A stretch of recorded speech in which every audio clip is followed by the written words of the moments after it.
मजहब नहीं सिखाता, मजहब नहीं सिखाता आपस में बैर रखना। मजहब नहीं सिखाता आपस में बैर रखना। हिंदी है हम, वतन है हिंदुस्तान। मजहब नहीं सिखाता आपस में बैर रखना। हिंदी है हम, वतन है हिंदुस्तान। मजहब कभी भी आपस में बैर की बात को नहीं सिखाता है। पहली खुशी की बात तो ये है कि किसी तरह जो सांप्रदायिक मतभेद पैदा हो गया था, लड़ाई जैसी स्थिति बनी हुई थी, वह सब अब रुक गई है। तो सबसे पहले तो खुशी की यह बात है। हम राजनीतिज्ञों से रिक्वेस्ट करना चाहते हैं कि बहुत सारे मुद्दे हैं, आप उन पर राजनीति कीजिए। रोटी, कपड़ा, मकान, पानी, बिजली, शिक्षा, स्वास्थ्य, कई मुद्दे हैं, आप उस पर राजनीति कीजिए। इस धार्मिक उन्माद और जातीय उन्माद को छोड़ दीजिए। या जातीय और धार्मिक उन्माद जिसका आप इस्तेमाल कर रहे हैं, तो व्यक्तिगत रूप से आपको लाभ मिल जा रहा है, लेकिन आपके भी परिवार के लोग, चाहे आपके बाल बच्चे हों, और किसी का परिवार ऐसा थोड़े कि 3 आदमी का परिवार है, अरे भाई उनके चचेरे, फुफेरे, ममेरे, पोते, नाती, आगे और पीछे तो इतने लोग हैं, वे सब भी तो इसके शिकार होते हैं।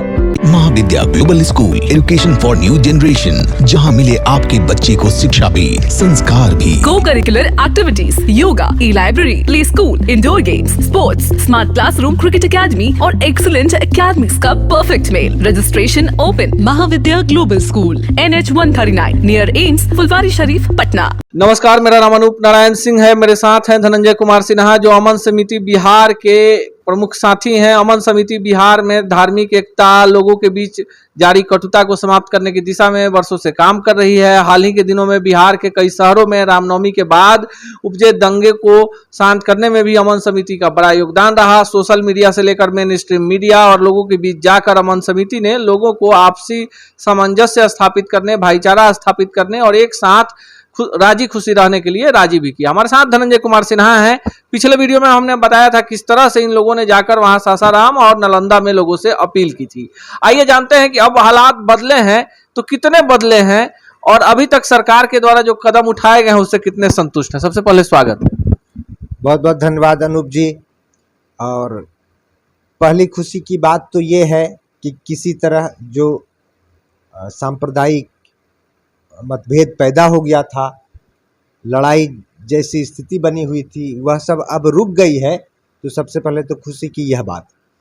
और अब हमारी प्रायोरिटी ये होगी कि कैसे प्रेम बढ़े, कैसे भाईचारा बढ़े, अलग अलग धर्म के लोगों के बीच, अलग अलग जातियों के लोगों के बीच जो दूरियां हैं, जो वैमनस्य है, उसको कैसे पाटा जाए और कैसे लोगों को सच्चाई के बारे में बताया जाए, मानवतावाद के बारे में बताया जाए। यह जो जाति और जो धर्म का पैमाना है, वह किस उद्देश्य से बनाया गया था? वह लड़ाई के उद्देश्य से नहीं बनाया गया था। वह धर्म तो जीवन शैली को एक सही तरीके से जीने के उद्देश्य से बनाया गया था।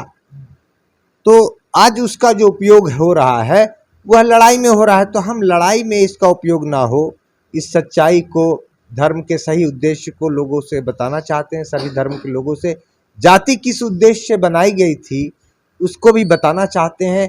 यह जाति या धर्म कोई आसमान से उतरी हुई चीज़ें नहीं है, यह बताना चाहते हैं। यह कुछ निहित उद्देश्यों से बनाई गई थी और अब थोड़ा पथभ्रष्ट हो चली है, तो इसको सही रास्ते पे लाने का प्रयास करेंगे और भाईचारे, प्रेम को बढ़ाने का प्रयास करेंगे। 2024 का लोकसभा चुनाव है। जो बिहार की महागठबंधन सरकार है वो कह रही है कि भाजपा के द्वारा कहीं ना कहीं से ये जो दंगे थे प्रायोजित था। भाजपा कह रही है कि निष्पक्ष जांच हो जाए। 15 साल 17 साल नीतीश जी के साथ थे, एक बार भी दंगा नहीं हुआ। फिर कहीं ना कहीं कानून व्यवस्था की स्थिति है और जो दंगाई हैं उनके दिमाग में चल रहा है कि दंगाई कोई भी हो सकते हैं। भाजपा का कहना है कि किसी जांच से वो भाग नहीं रही है, सरकार को समर्थन करेगी। राजनीति कितना उचित है इस पर?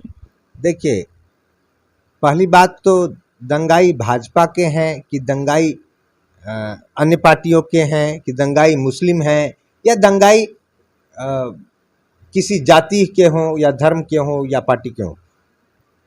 एक बात तो सच है ना कि दंगाई कोई ना कोई आदमी।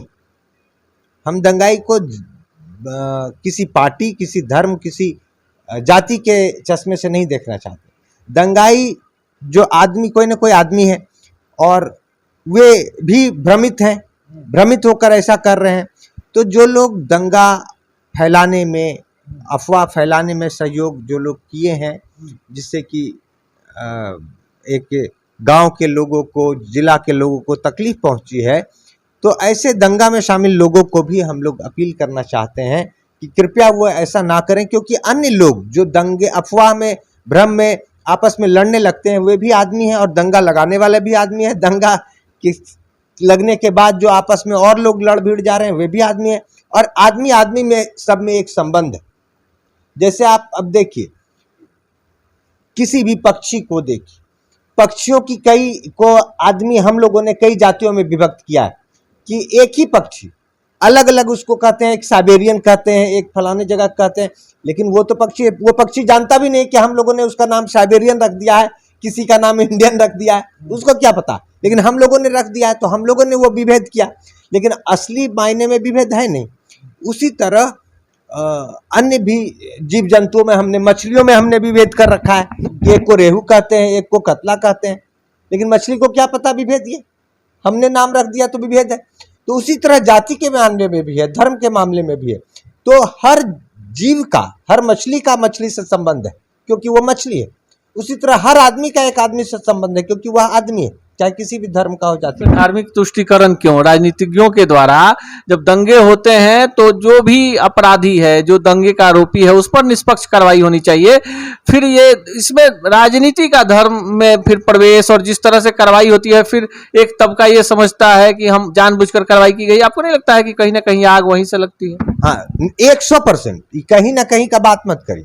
99% का भी मामला नहीं है, 99.9% का भी मामला नहीं, 100% मामला है कि राजनीति के प्रवेश के बाद ही यह दंगा और जो जातीय हिंसा, धार्मिक हिंसा फैलती है, राजनीति के प्रवेश के बाद शुरू होती है। क्योंकि राजनीतिज्ञों को अपना स्वार्थ आसानी से साधना होता है, तो राजनीति के प्रवेश के बाद ही यह स्थिति पैदा होती है कि कुछ युवाओं को भ्रमित करके, कुछ लोगों को भ्रमित करके उनसे दंगा लगवाते हैं, फिर उनके द्वारा एक बड़े समूह को भ्रमित करके आपस में दंगा लगवाते हैं। तो सारा खेल राजनीति का है। हम राजनीतिज्ञों से रिक्वेस्ट करना चाहते हैं कि बहुत सारे मुद्दे हैं, आप उन पर राजनीति कीजिए। रोटी, कपड़ा, मकान, पानी, बिजली, शिक्षा, स्वास्थ्य, कई मुद्दे हैं, आप उस पर राजनीति कीजिए। इस धार्मिक उन्माद और जातीय उन्माद को छोड़ दीजिए। या जातीय और धार्मिक उन्माद जिसका आप इस्तेमाल कर रहे हैं, तो व्यक्तिगत रूप से आपको लाभ मिल जा रहा है, लेकिन आपके भी परिवार के लोग, चाहे आपके बाल बच्चे हों, और किसी का परिवार ऐसा थोड़े कि 3 आदमी का परिवार है, अरे भाई उनके चचेरे, फुफेरे, ममेरे, पोते, नाती, आगे पीछे, तो इतने लोग हैं, वे सब भी तो इसके शिकार होते हैं। तो उनसे आग्रह करना चाहता हूं, व्यक्तिगत हित के लिए इसको छोड़ दें। देखिए, व्यक्तिगत हित कभी कभी सर्व समाज के निर्माण में और सभ्य समाज के निर्माण में बाधा आ जाता है। ऐसे में धनंजय कुमार सिन्हा का मानना है कि अगर राजनीति सही दिशा में हो, सार्थकता के साथ हो, तो दंगा शब्द ही डिक्शनरी से गायब हो जाएगा। गंगा जमुनी तहजीब की भूमि बिहार में इस तरह की जो भी प्रयास गलत लोगों के द्वारा किए गए हैं, बिहार के लोग एकजुट होकर ही इसका प्रतिकार कर सकते हैं। अमन समिति पुनः लोगों से अपील कर रही है कि लोग जो हैं किसी के बहकावे में नहीं आए, सोशल मीडिया पर किसी भी प्रकार के धार्मिक या किसी भी मनगढ़ंत पोस्ट को शेयर करने से बचें। हम भी अपील करते हैं कि जो लोग इस तरह की भावनाओं को बढ़ा रहे हैं, लोगों को लड़ा रहे हैं, घरों में आग लगवा रहे हैं, वो किसी धर्म के अनुयायी तो हो ही नहीं सकते, क्योंकि मजहब कभी भी आपस में बैर की बात को नहीं सिखाता है।